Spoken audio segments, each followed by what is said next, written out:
नमस्ते प्रणाम। मैं किशोर लाल यादव और मैं आ रहा हूँ यमुनानगर हरियाणा अपने भाई रमन त्यागी जी के लिए। तो आप अपना प्यार और स्नेह रमन त्यागी जी को दीजिए और उनको भारी मतों से विजयी बनाइए।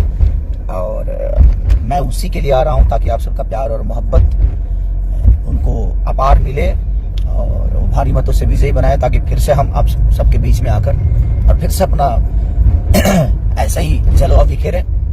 तो रमन त्यागी जी के लिए मैं आ रहा हूँ यमुनानगर हरियाणा में। तो आप वेट करिए और अपने भाई को ऐसे ही प्यार करते रहिए। मैं उसी के लिए आ रहा हूँ ताकि आप सबका प्यार और मोहब्बत उनको अपार मिले और वो भारी मतों से विजयी बनाए, ताकि फिर से हम आप सबके बीच में आकर और फिर से अपना ऐसा ही जलवा बिखेरे।